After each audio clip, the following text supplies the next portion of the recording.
Our third senior for today is Oliver Rose with Songwriting Workshop. Hi. When I first came to EKA, I came to EKA halfway through my 6th grade year, and I was told that I was supposed to present in front of like 15 kids. I was like, what? You present here every day, all the time, every year? And then they were like, yeah, and then when you're a senior, you have to present in front of the entire school. It's like, okay, I'm not gonna graduate here. Well, here I am.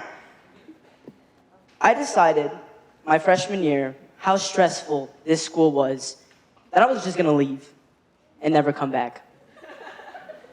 Again, here I am. So at that school, I had a lot of bad experiences, and then like 2 good ones.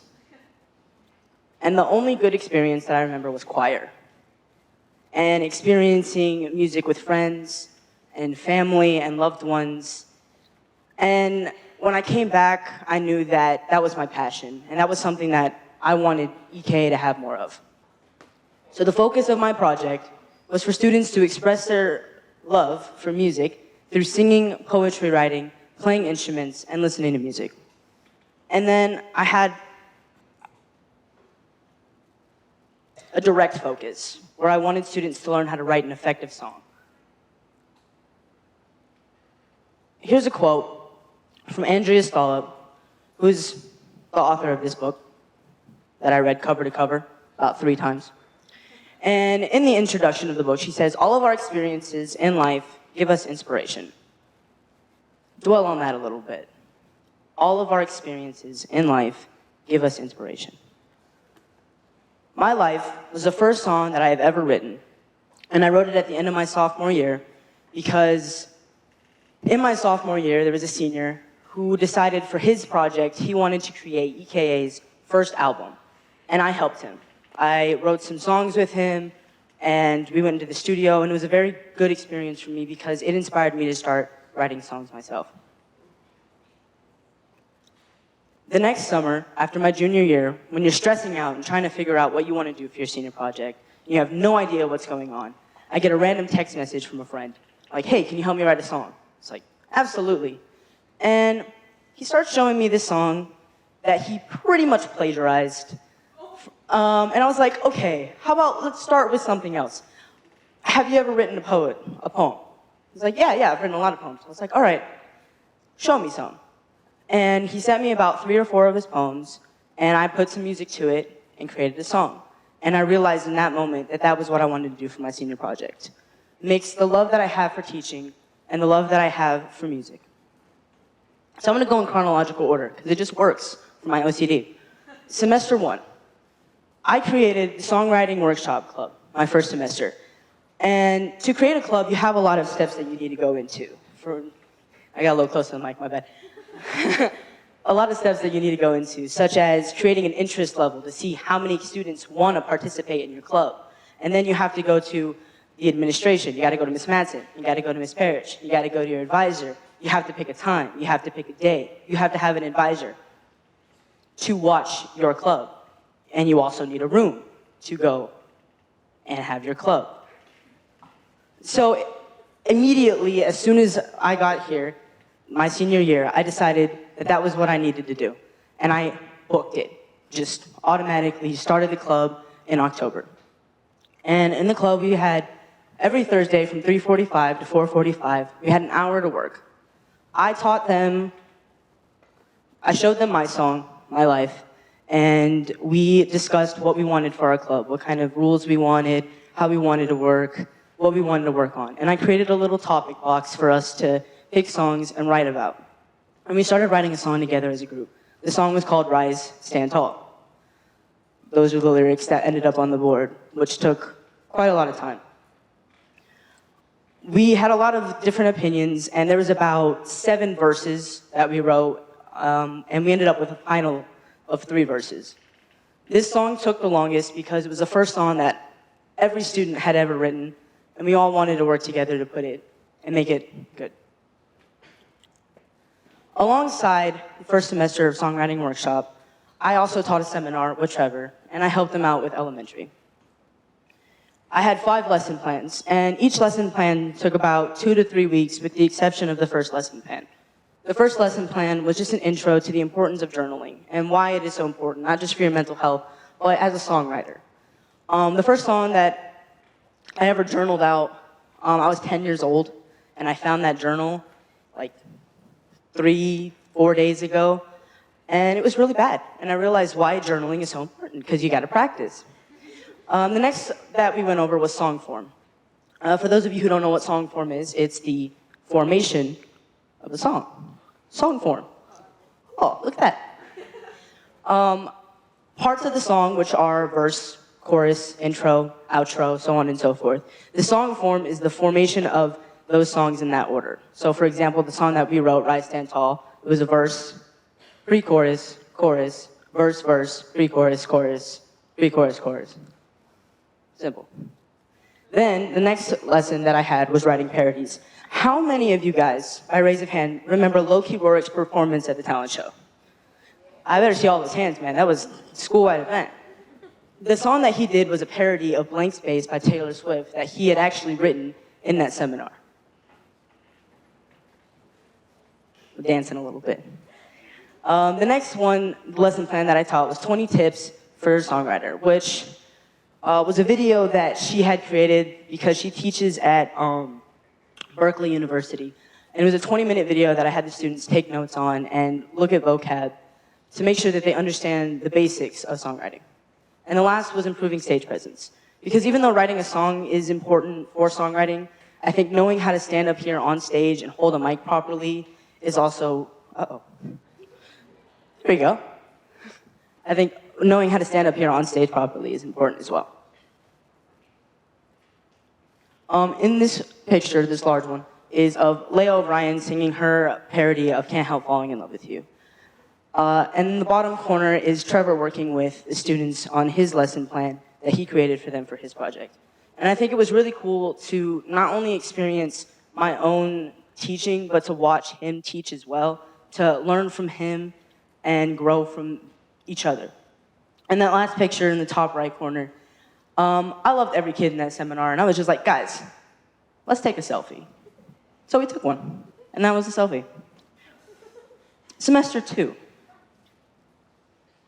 Songwriting Workshop Club for semester 2.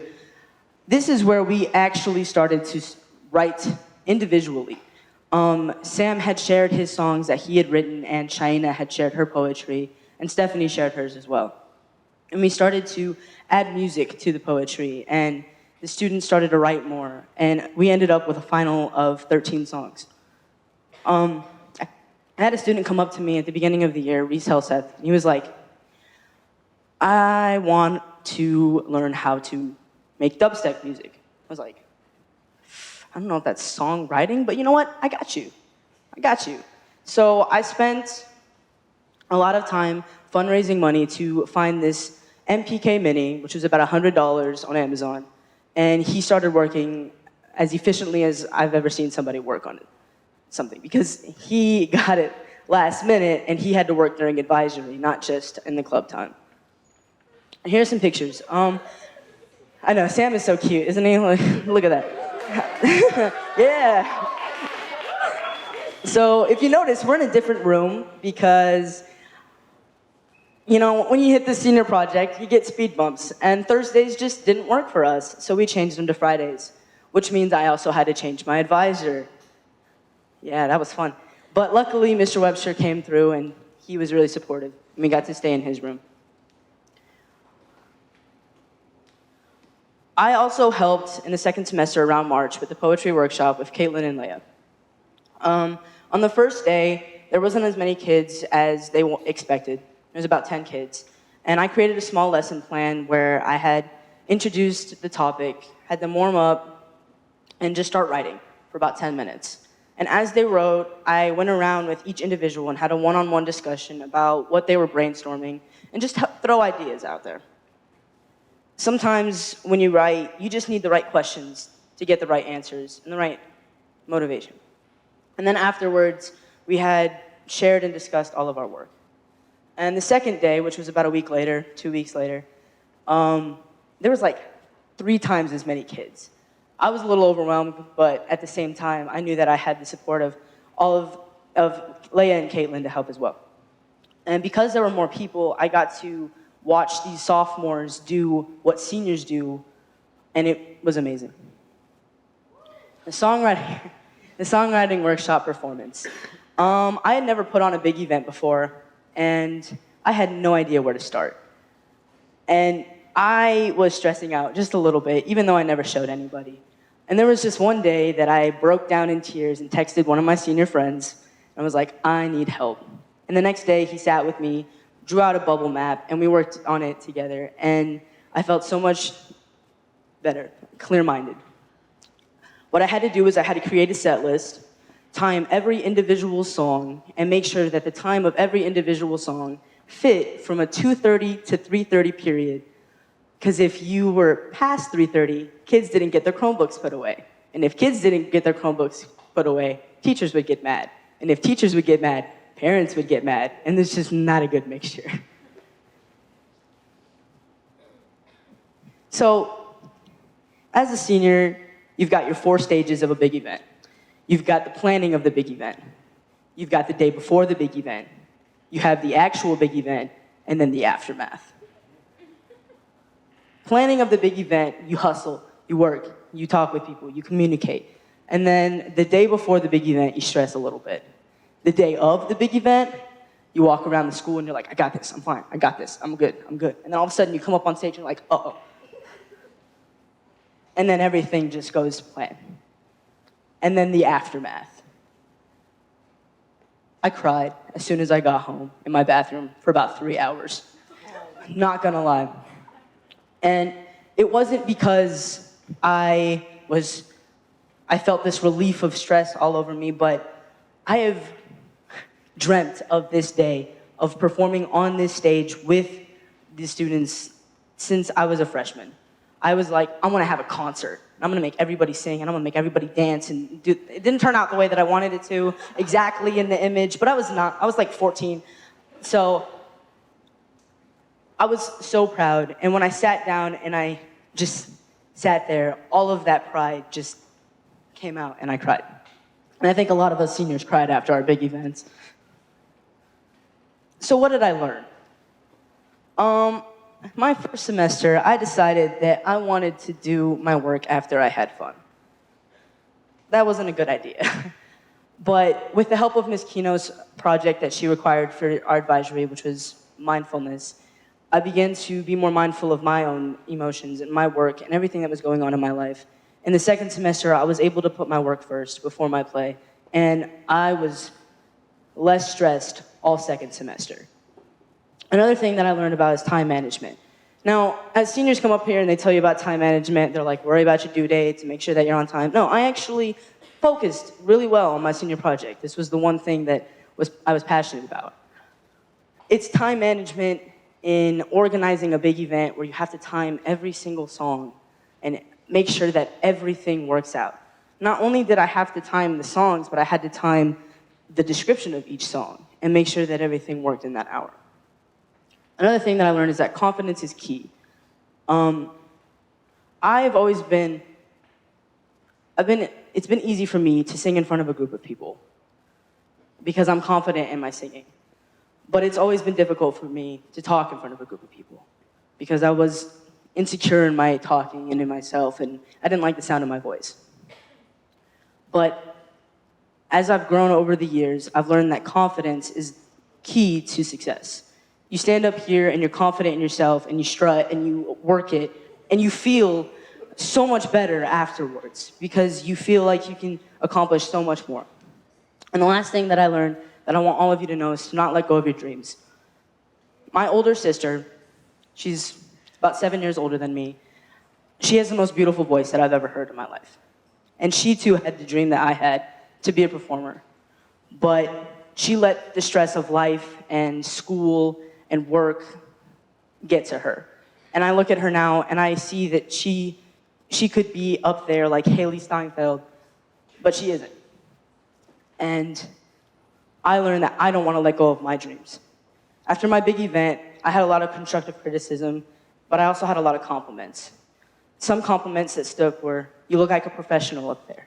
Keep doing what you're doing, because you're going to accomplish so much.